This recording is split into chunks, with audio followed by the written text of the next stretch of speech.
Hej, jeg hedder Trine Knudsen. Jeg går i 2H, og jeg blev stillet en opgave. Og den første opgave, opgave 1, der er opgaveformuleringen. En lineær funktion i 2 variabler er givet ved f af x og y lig med 75x plus 100y. For de 2 variabler gælder betingelserne y større eller lig med minus x plus 70, y større eller lig med minus en halv x plus 60, y større eller lig med minus en fjerdedel x plus 40, x større eller lig med 0, y større eller lig med 0. Disse betingelser definerer et polygonområde, og så skal jeg så bestemme punktet inden for polygonområdet, hvor f antager sin mindste værdi.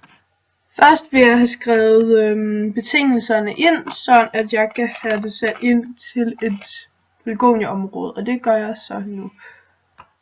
Nu har jeg tastet betingelserne ind, og så vil jeg lave en liste, og så kalder jeg så den for BL, og så taster jeg bare de forskellige labels ind. Den første hedder er 1 og 2, 3, 4 og 5. Nu har jeg fået lavet listen, hvor der er de forskellige betingelser her. Og så vil jeg gerne have tegnet grafen, og det kan jeg gøre ved at skrive with plots, og så kommer det der frem, og så skal jeg bruge den, der hedder den her. Og nu har jeg så fået skrevet den ind, og så har jeg fået skrevet de forskellige betingelser ind, og så skrevet, at x den skal på akslen, der skal den strække sig fra minus 1 til 100, og y det samme. Og så har jeg fået de forskellige streger til at være forskellige farver ved at skrive color lig med de forskellige farver, de skal være. Nu har jeg så lige markeret, hvor mit polygonområde er, og det er så her på højre side af grafen. Nu skal jeg så til at finde ud af, hvor den mindste værdi er. Og så starter jeg med at skrive, at få den defineret, funktionen defineret.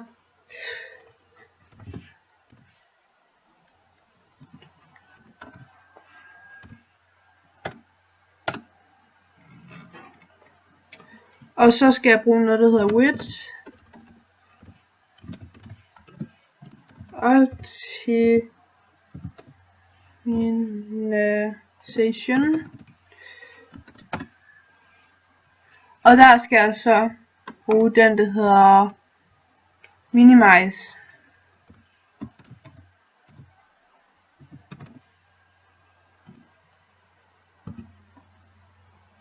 Og så skriver jeg så f af x og y ind, og den liste, jeg har lavet med de forskellige betingelser for at finde der, hvor den mindste værdien er. Og det er så i 20,50 på funktionen, eller på grafen her. Og det er jo så 6.500.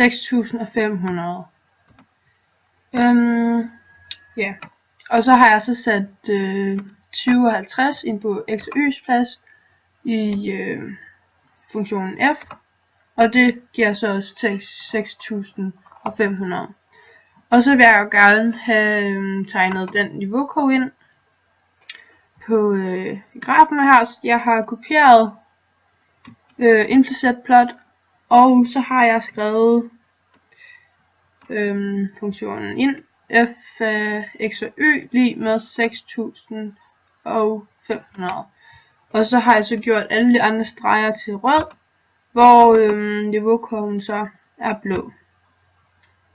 Og den kommer så til at ligge her, hvor mindsteværdien så er lige det punkt her. Ja. Og facit for opgave 1a, det er så, at mindsteværdien den er 6.500. Så skal jeg så videre til opgave B, eller til opgave 1b, og den opgaveformulering, det er så bestemt interval, hvor koefficienten til x i forskriften for f kan variere, når punktet fundet i spørgsmål A, som er 2,50, fastholdes som det punkt, hvor f antager sin mindste værdi.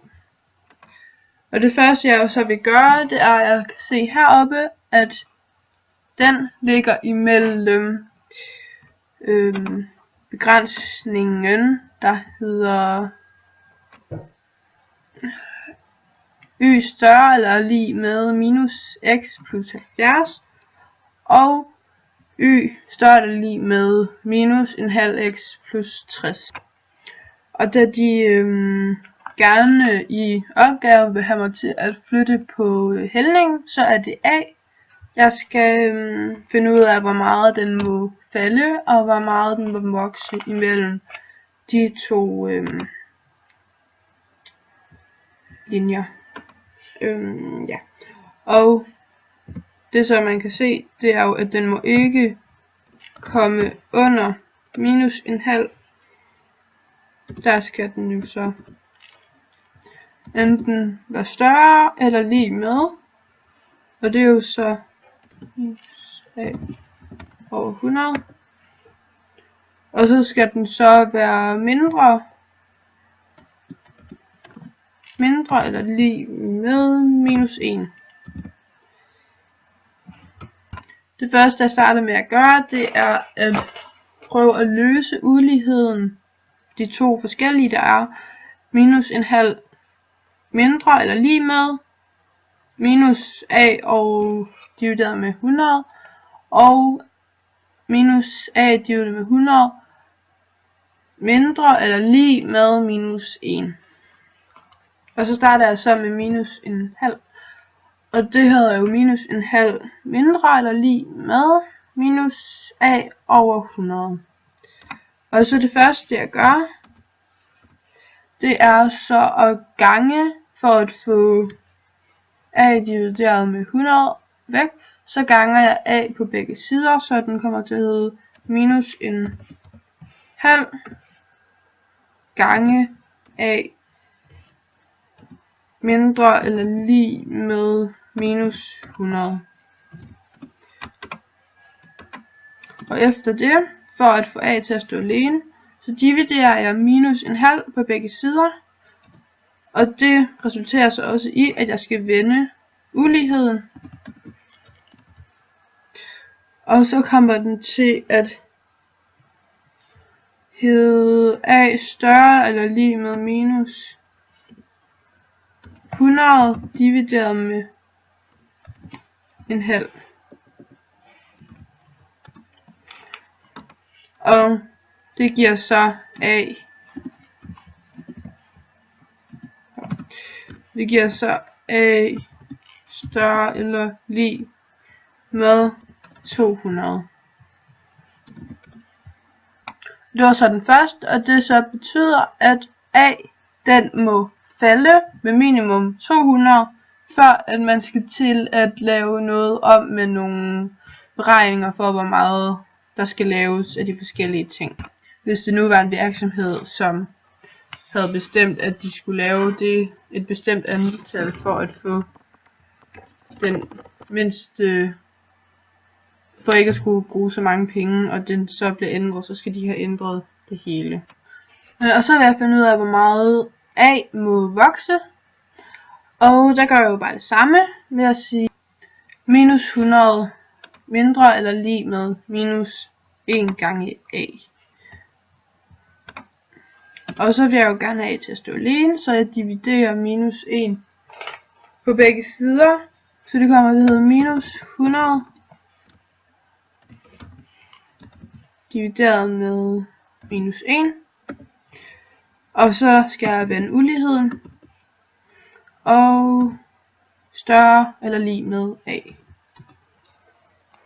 Og det kommer så til at give 100 større eller lig med a.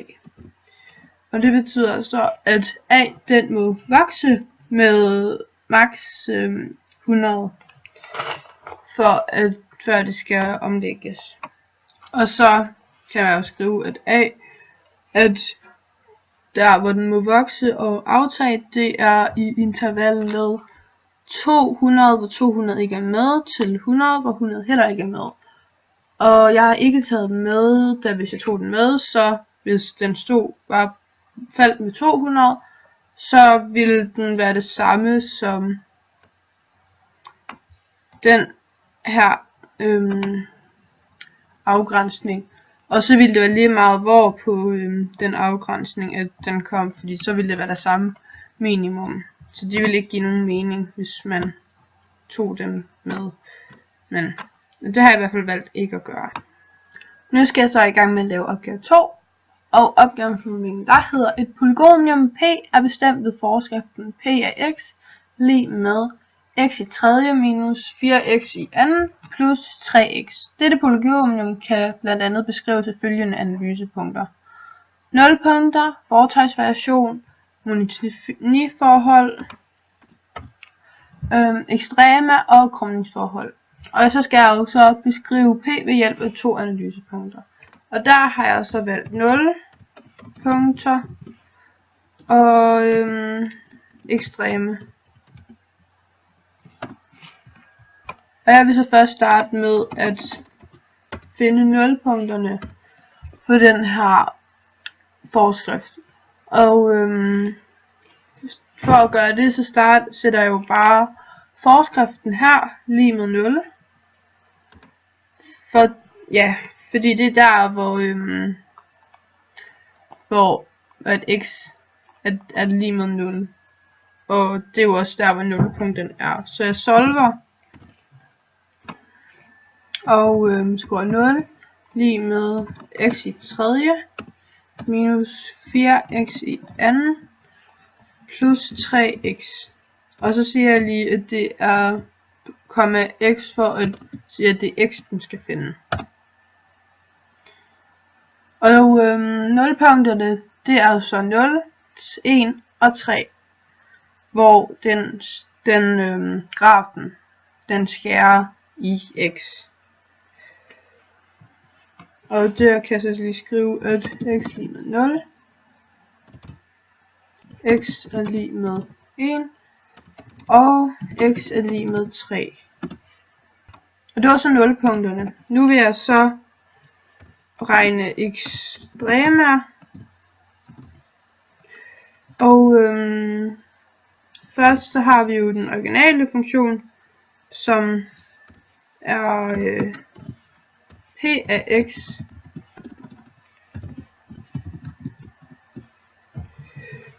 x i tredje minus 4x i anden plus 3x. Og den definerer jeg lige den her funktion, sådan at jeg kan bruge den, eller forskriften. Og jeg vil jo gerne, for at finde ekstremerne, vil jeg gerne finde den afledte funktion. Fordi at den afledte funktion, så vil jeg sætte den lige med 0. For det er der, hvor de forskellige ekstremer er. Så for at finde den afledte funktion, så siger jeg så p mærke af x. Og det bliver så 3x i anden minus 8x plus 3. Og så for at finde nulpunkterne, så kan jeg jo så bruge nulpunktsformen. Og der skal jeg jo bruge a, hvor a den er lige med 3 her. Og b er lige med 8. Og c er lige med 3. Og b var lige med minus 8. Så det kan man jo se her. En af de ting, jeg skal bruge nulpunktsformen, det er diskriminanten, og der har jeg så skrevet formen på her. Og den vil jeg altså lige regne ud, og det bliver jo så minus 8 i anden minus 4 gange 3 gange 3. Og det giver så 28. Nulpunktsformen, den hedder så minus b plus minus kvadrat under d divideret med 2 gange a. Og så sætter jeg bare a, b og c ind, og diskriminanten, som jeg lige har regnet ud, ind i nulpunktsformen. Og det er jo så bare at sætte tallet ind på den her måde, plus og minus, for at få de forskellige tal. Og den første, den bliver så 0,45, og den andet punkt bliver så 2,215. Og det vil så sige, at polygoniumområdet, det har et ekstreme i x lige med 0,45 og x lige med 2,22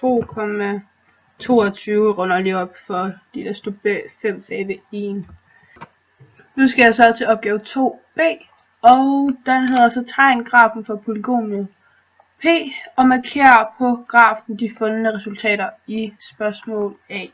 Og der skriver jeg så for at få grafen frem, plot, og så P af x,